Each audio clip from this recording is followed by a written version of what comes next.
Hello, I'm Robert, and then just just a short video. It's just basically I'm going to link to these videos in the description.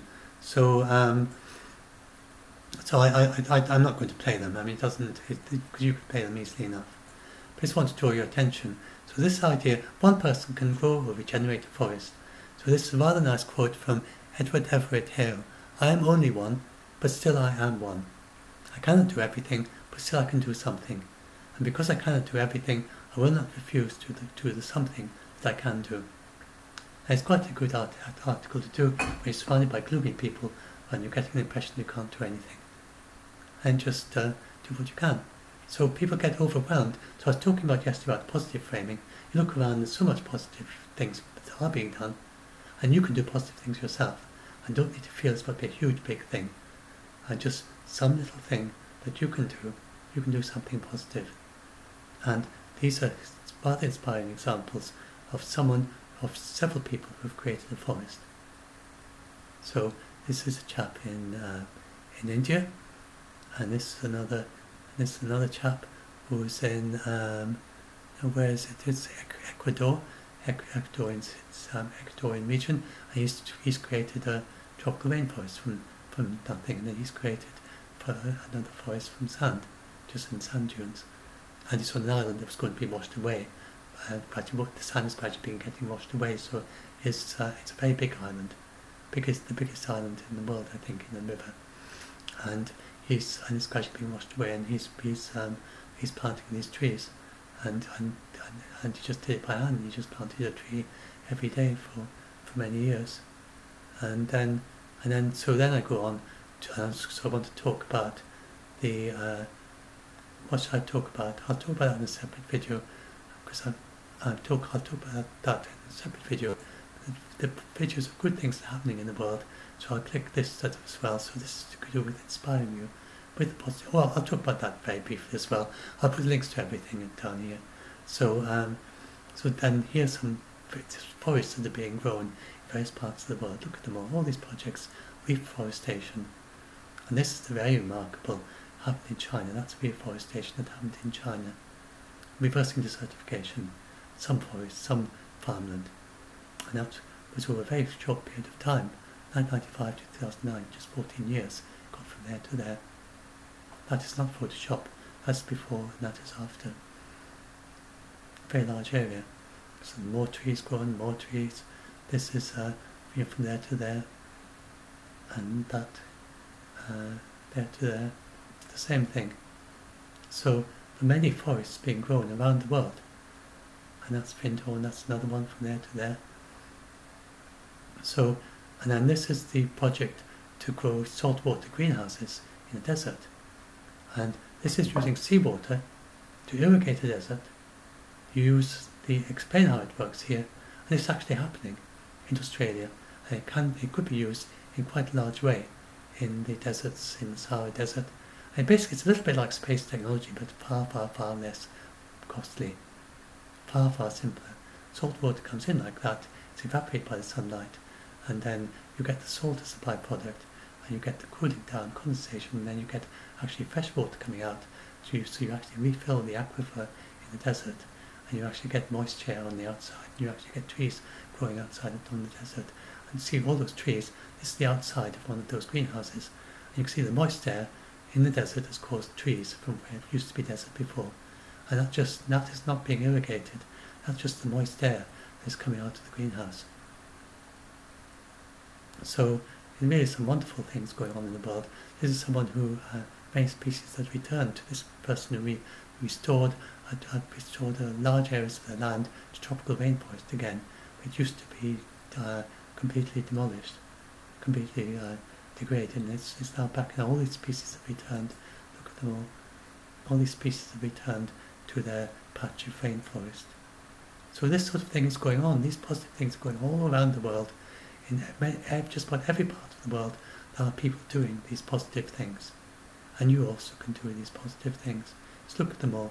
This is the saltwater, these are these seaweed farms, and this seaweed farming is a good way to get carbon dioxide. It actually takes the carbon dioxide out of the seawater. So it's reversing desertification by taking exerting the acidification of the seawater directly, and it's carbon negative, and so that's gradually becoming more and more popular around the world, and that's good. That's wrapping up. And then this is someone who is using. He builds these glaciers in the Himalayas, which helps to deal with the dry weather as a result of climate change. And this is dealing with the waste, and where you're losing waste due to loss, and refrigerated, just using in Punjab.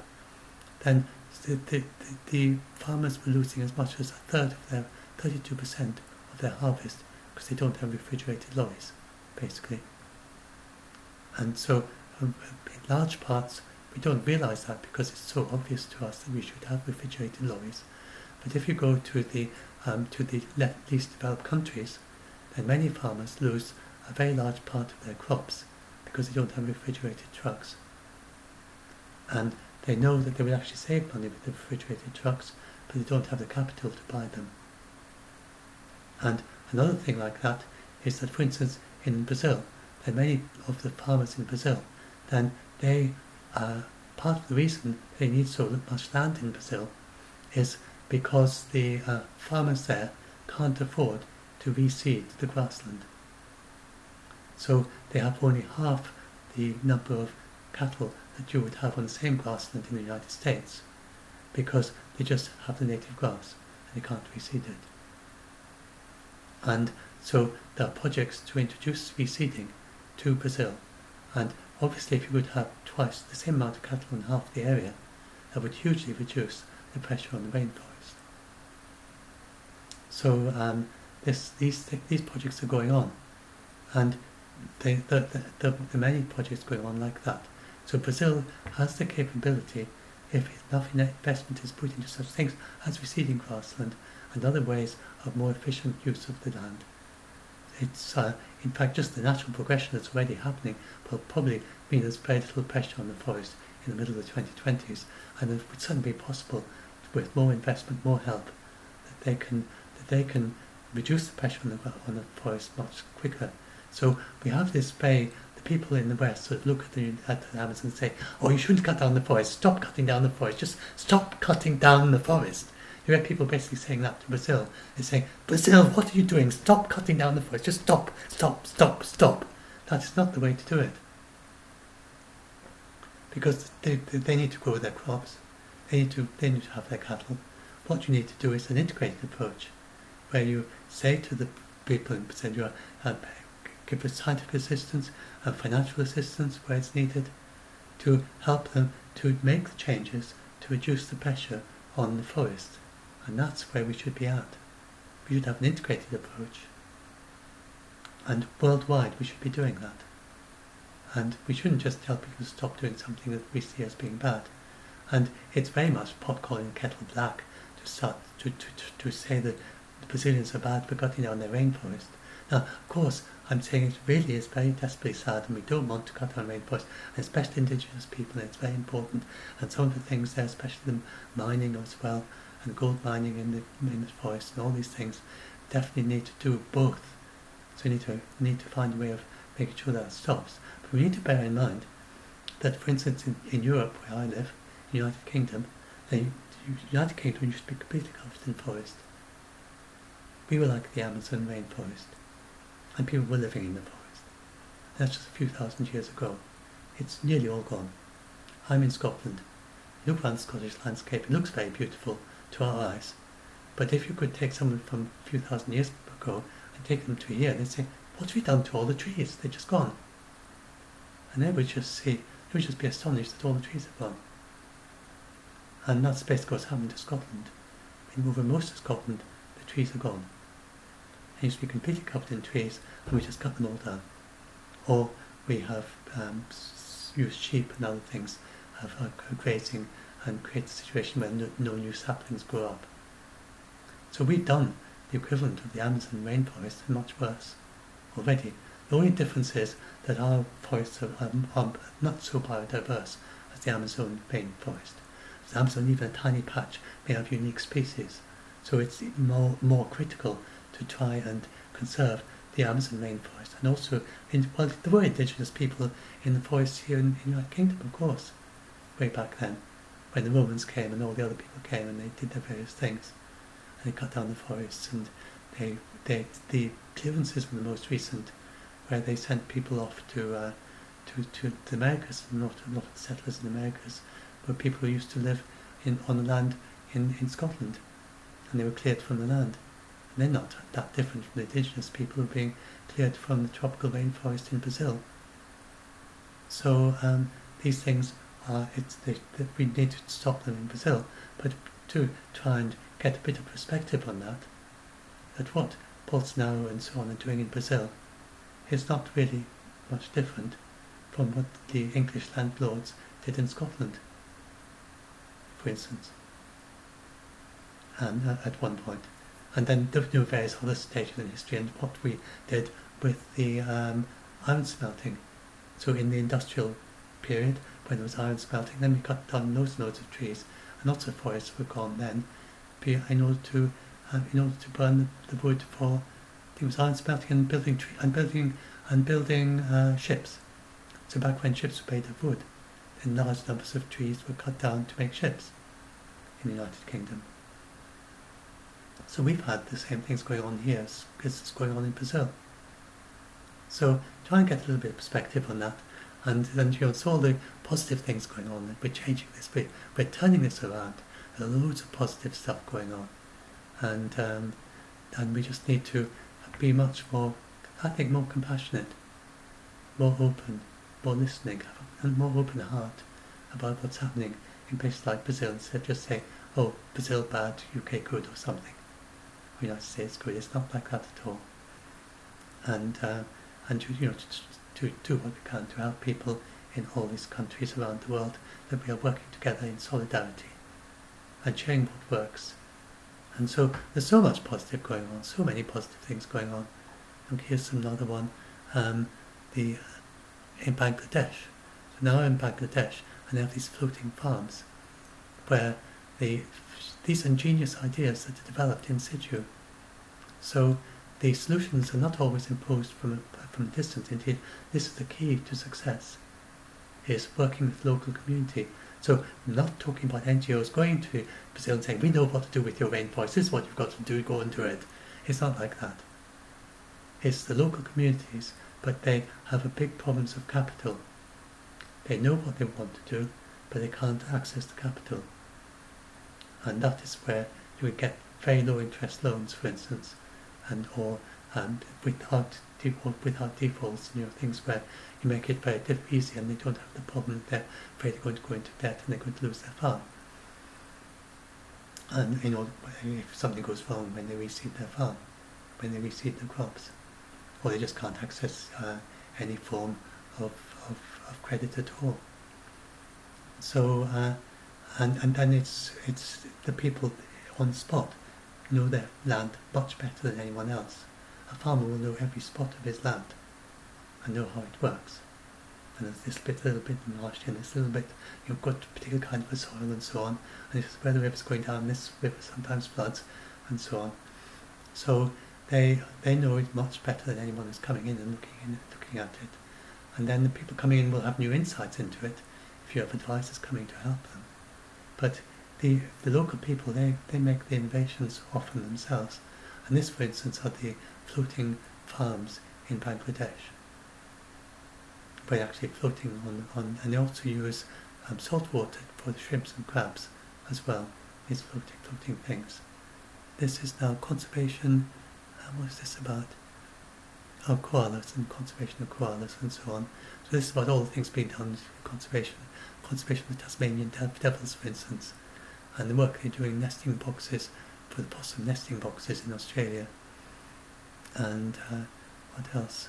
Fish River Station. This is controlled burning, a landmark project in, and then this is about the coals, and can various things be done to help the coals. This is about the salmon cannon. This is the United States, and it's with new hydro dam projects when you have a hydro dam, it sometimes causes a problem for the salmon. So one of these inventions is a salmon cannon, which helps the fish to navigate past the new hydro dams. And it's the Native American Indians were involved in that one. And this is floating photovoltaic. It's a photovoltaic floating on the sea or on lakes. Now, photovoltaic makes a very good companion to a hydroelectric dam, and the large dams in the United States, which would do very well with having photovoltaic on top, because the hydro dam can then counterbalance. So you have the sunlight in the daytime, and then at night, then the hydro dam will release its water. So then together you have a steady amount of power. They can even have some hydro dams can be used in reverse, so that if there's an excess of power in the grid, then the hydro dam can actually pump the water back up again. And this is very good. Hydro power is very good for equalising the grid where you've got renewables. And then especially in desert, then the solar panels floating on top of the hydro dams help to reduce the evaporation. And also the idea is floating on top of canals too can help. There's a lot of space on canals. And this is the first solar system at sea. I think quite a few now. There's several of them. There's lots of other projects going on. I'm not sure I'll describe all of them. This is about using the disused mine shafts for pumped hydro storage. It's very good for balancing the grid if you've got renewables. So many things going on. This is the first floating wind turbines. I'm in Scotland, and we have just about 100% of our energy from wind power now. All of our electricity is from wind power, and we need to balance it with hydropower in Norway. I think we're going to be doing things. We'll be exporting it, then we import. So that's the way it goes at the moment. This is the first electric planes. So the short haul planes is an actual plane. It's not a kind of mock-up. It's not a CGI. It's the real thing. But it's just a very short flight trip. But sometime in 2021, 2022, we'll probably start having the first short haul flights with like half a dozen passengers. And actually it's very low cost, because electric planes are much lower cost for the fuel than petrol planes. So we're going to have low cost flights, short haul flights around the United States on electric planes in the not far future. And it's going to be quite commonplace to head off on an electric plane to a nearby place like 100 miles away. Let's first look at them. So loads of us, and this is about the projects trying to convert carbon dioxide into useful projects, which are the idea of using carbon dioxide capture not directly from the air, but from the exhaust, for instance from natural gas, which is particularly easy to catch carbon dioxide from, or from the steelworks. And so you capture carbon dioxide where it is produced, and you turn it into something useful like cement, and various other possibilities. And here's the ocean cleanup, which is the idea of sending a kind of semi-autonomous, a kind of floating barrier to pick up plastic from the Great Gyres. And then this is about turning coconut husk into wood, replacing the wooden into pallets, replacing wooden ones. So the coconut husks was there's a big problem. They just piled up in rotting piles, and then there's a shortage of pallets. This person put the two together. So there's so much you can do yourself. So this just gives me some inspiration. There's so much is going on, and then these things. So then I think I will bring this in. And so this is something that this was an interview with Carbon Action Tracker. Yeah, let's go and have a look at that. Positive things you can do. Positive articles. No, let's look at this one. It's the same articles at the end of that. So I'll actually read it out. Oh, I've got it up there already. 12 simple lifetime changes you can do. So many things you can do. If you can reduce meat waste, reduce about 20% of meat in our fridges, and it's amazing how much land is used by meat. So if you can reduce the amount of meat, reduce 20% in our fridges, on our plates and in stores, and if you can reduce the amount of meat waste, then this will have a huge impact in reducing the demand on like the rainforests. So I was talking about all those cattle, and the demand, the cattle are the reason why they cut down the rainforest. And so if we ate less meat, there'd be less cattle being needed in the world, and beef cattle, and it either cut them down directly for the cattle or they cut them down to grow soya beans, which they then feed to cattle. And so if we can reduce the meat waste, and 20% of the meat, so you're talking about the equivalent of the two Americas is the amount of land that is used for meat, for growing cattle, for growing animals. And now of course some of that, like hilltop farms, sheep, then it's not going to be anything else anyway, except maybe regenerators forest, of course, in some places, but which then would be carbon negative. But apart from that idea, but generally, the hill sheep are and especially like things like the reindeer, the tundra. So you have to look at the situation as it is, and look at the situation depending on what is best. But it's not saying that everywhere the solution is to stop having animals for meat. But if we can reduce the meat waste intelligently, and we can eat less meat, and then we can change the direction of what kinds of meat you eat. And we also have like the intelligent, the climate carnivore it's called, which means that you're a carnivore but you're eating different kinds of meat in a way that's responsible to the climate. So you're eating more meat from chicken, eggs, or from animals that are farmed less intensively. So if you eat more of that kind of meat, and even without eating less meat, but eating more intelligently, then you can reduce the pressure on land in the world as a whole. Reducing other kinds of food waste, climate-friendly fooding, clothing, peat-free compost, and so on, energy saving.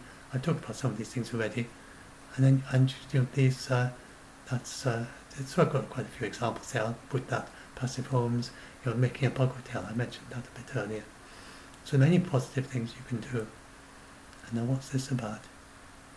Every year, consumers in rich countries waste about as much food as the entire net food production of sub-Saharan Africa. That entire area of Africa, all the food that's produced in that area of Africa is wasted in rich countries. It's a huge amount of food. Just think about that. How much food there must be grown in that area of Africa, and all of that food is wasted. So reducing food waste is obviously going to take off. So if you could eliminate the food waste in richer countries, then we're taking off the entire pressure of all the agriculture of sub-Saharan Africa. So I'm not mean that all that area is set aside to agriculture. Of course, a lot of it is desert, there's forest, there's all sorts of other kinds of land there, but the actual agricultural land in there, and it's not too surprising, but it's very inefficient agriculture, about a tenth of the efficiency of what you have in the United States. But still, it's a spectacular amount of food that we waste. So reducing food waste makes a big difference. And so anyway, I just thought I'd bring that up. And so you don't do all these things. And then another thing very, very important, I think, that so many people are depressed and say that they're not going to have children and so on. They're so, so sad. You do not need to have less children. Of course, if you don't want to have children, I'm not saying everybody's got to have children, but you don't need to have less children or feel bad about having children. Your children are part of this transformative change. And many are very young in the forefront of this process. For instance, if you are in Finland, then a child that is now, say, 10, by the time they're 25, then Finland is going to be carbon neutral, and your children will be carbon negative generation by the time they're 25. They're 10 years old now, if you're in Finland. And so it's far better to do what you can to help shape their future, so they can grow up in a world with zero emissions and pass on the richly diverse planet we all share to the next generation. We do not have a problem of overpopulation. In most of the most developed countries, the population is levelling off or decreasing due to prosperity. And this is a discovery that with the more prosperous, and this was discovered in the last few decades, the more prosperous a country is, the fewer children they have. And Japan, one of the most populous countries, has actually a big problem with the speed with which its population is decreasing, because it makes it top heavy with many more elderly people and not many young people, because many young people in Japan just have no children even, and this happens as you get more prosperous. So if you're not very prosperous, then the children are needed to look after the elderly people, and it's not so necessary in a more prosperous country, and so people tend to have less children, because then they've also, and each child tends to cost more to look up, to bring up, if you're in a more prosperous country. And we just find that in the world, around the world, as countries get more prosperous, then people have less children, and they're quite content with 2 children, which, given you need to have 2.1 to reach equilibrium, because some people not having children and stuff like that, then if you're in a prosperous country, especially, you don't need to have less children. If you are in a poor country, then you need to become prosperous. And that is the way forward for the entire world. The more prosperous Sub-Saharan Africa becomes as fast as possible, then the better it is for the entire world. That's not often appreciated. You tend to think, oh, that's their problem, and they're having a bad time, and that's so sad for them, and we'll give them a little bit of maybe a little bit of donations or something. But actually, us putting finance into solving the problems in Sub-Saharan Africa is helping the entire world, not just Sub-Saharan Africa. And there's a green revolution happening, but it's rather slow in Sub-Saharan Africa. And really the rest of the world should be helping Sub-Saharan Africa, because it's not much expense for a developed country to, and it is actually happening. It's not happening, but we should be doing much more of that. And especially things like transition to renewables, which make them much more self-sufficient as well. They don't need to import oil, and they produce, and they have their own renewables, that they're producing all their energy, and the Green Climate Fund is to do with that sort of thing in places like Sub-Saharan Africa and India and so on, to help them to transition to using renewables and preserving biodiversity and things like that. And that is beneficial to the entire world. They don't need so much from other places. They've got more things they can produce, and they can produce. Being more prosperous means they produce more for the entire world. So we are all in this together, and we are only as good as the poorest people in the world, I think, in a way. If an extraterrestrial comes to look at our planet, they say, well, they're not very advanced, because look at them, they're rather backward, because they have people still malnourished, so they're not very civilized yet.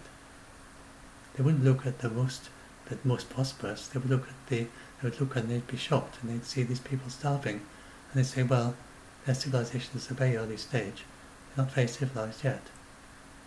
And there are people dying of preventable diseases that you have vaccines against, and people that you have therapeutics against, and say, well, that's rather a backward planet, but maybe we come back in a couple of centuries, they'll have become civilized.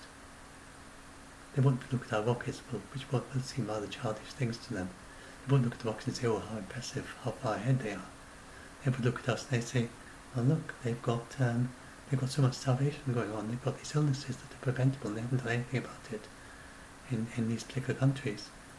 So they've got a little bit of a way to go before they become a proper civilization. And that helps everyone.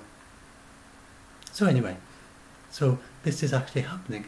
So please don't think this isn't happening. So there's been a huge increase, a huge reduction in child mortality. So this is not something that's just hopeless. It's actually changing, and it's been a huge reduction in child mortality in Sub-Saharan Africa. There are people who are reducing the waste, as I showed above. So look at this the other way. We have the potential to save that much food in the world, and we already have a surplus of food. And things are going to become easier if we follow these directions, and then that reduces the pressure so the IPBES report, they looked at and they said, why is it that we're only saving 3 out of the 4 species, and why are species still going extinct?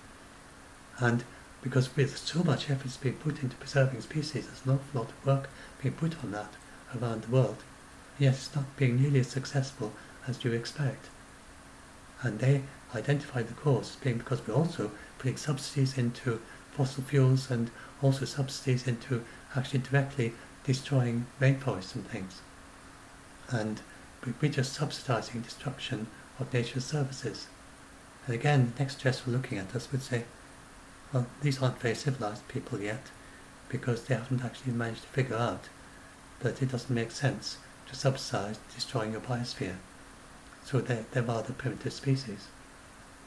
They would look at us. That's how they would look at it. But we are making that change. And we are becoming more advanced, more civilised. We are discovering that it doesn't have to make sense to subsidise destruction of our biosphere. And we're moving the subsidies in the other direction. And the recovery from the COVID, then many countries, because with the COVID, then you get the unemployment, you get things going out of business, then when they rebuild, they can rebuild in a more sustainable way. And our health system is much more robust as a result of COVID as well. And the work being done to strengthen the resilience for COVID, such as oxygen.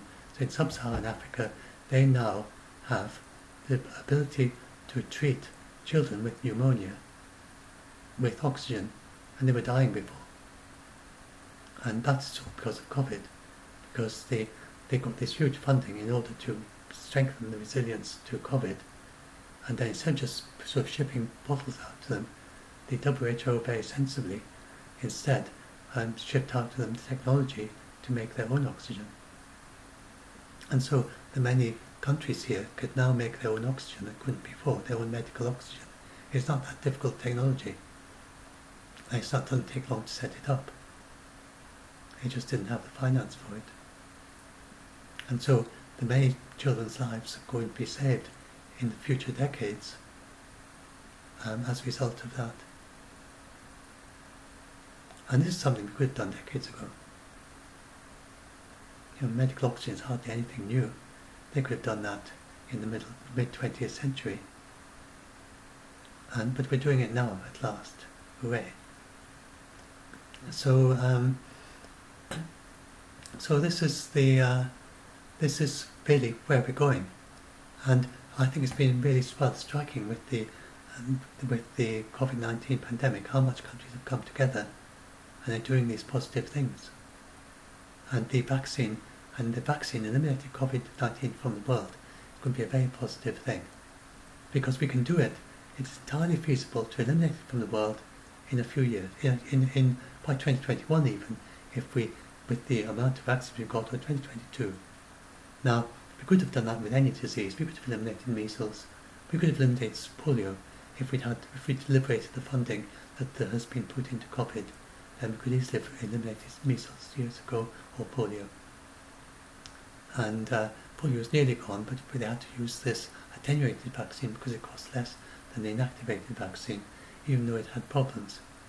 And that's the main reason that there still is polio in the world, because the original plan was to use the inactivated vaccine all the way across the world, but they just didn't manage to do that.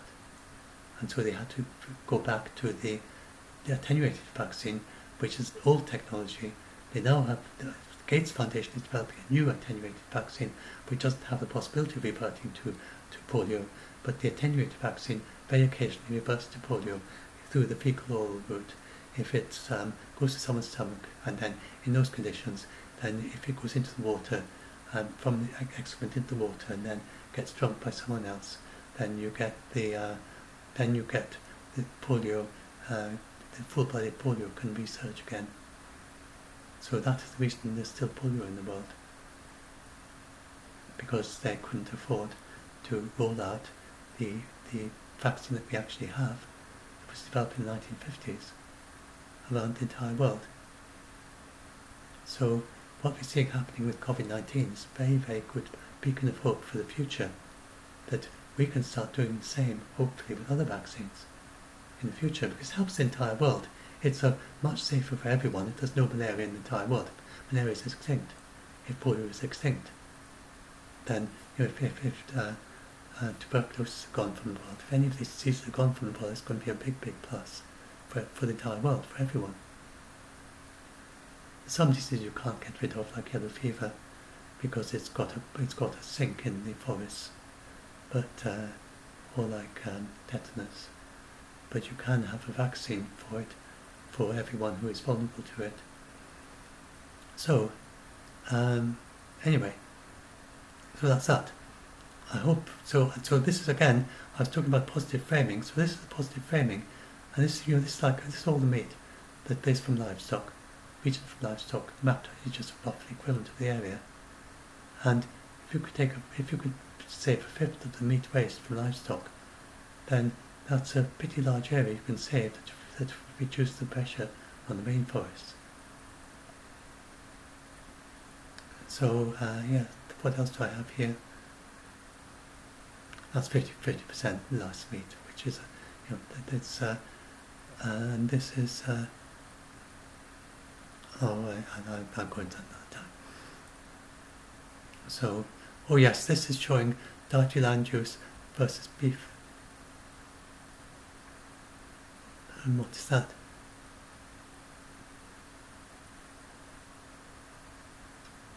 And you could be, this is the greenhouse gas emissions and so on for different kinds of meat. I was telling you that it's good to change the kind of beef. If it's grain-fed beef, that is particularly, then that has quite a high greenhouse emissions equivalent, and but there's a very range for farmed crustaceans. And then if you go and look like some of these things, like tofu, eggs, poultry meat is quite low, fish farmed, and pig meat. Then if you transition from that to that, it makes quite a big difference in changing your diet. So yeah, anyway, look at that another time maybe. Oh yes, and yeah, these are just little things you can do, but this is saving the lives of birds. If you put these stickers on your windows, they tend to fly into the windows. Oh yes, so this is the thing I wanted to say.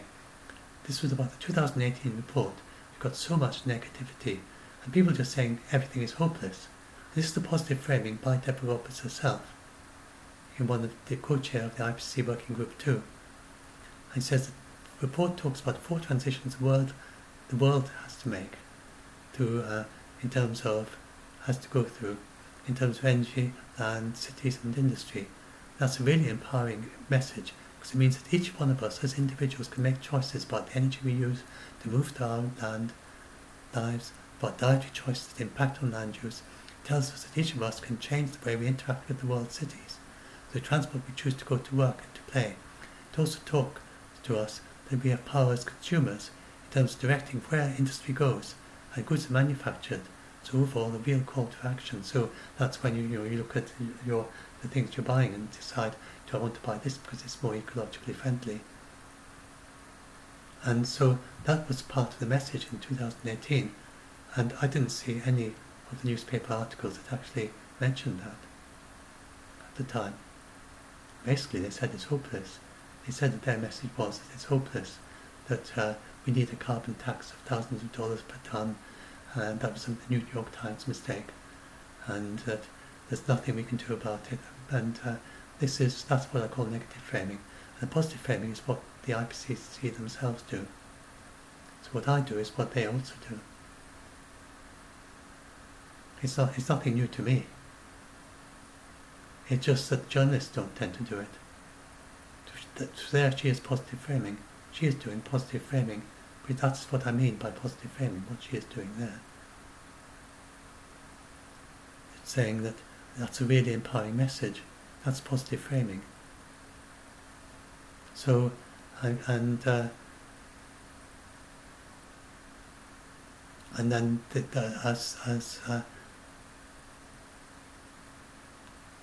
anyway, I think I better stop here. I've reached 40 minutes. I didn't mean this to be quite as long as this, so I will stop at this point and upload it, and hopefully it'll be an interesting video for you. And if you've got a bit of time, this is the rather longer one.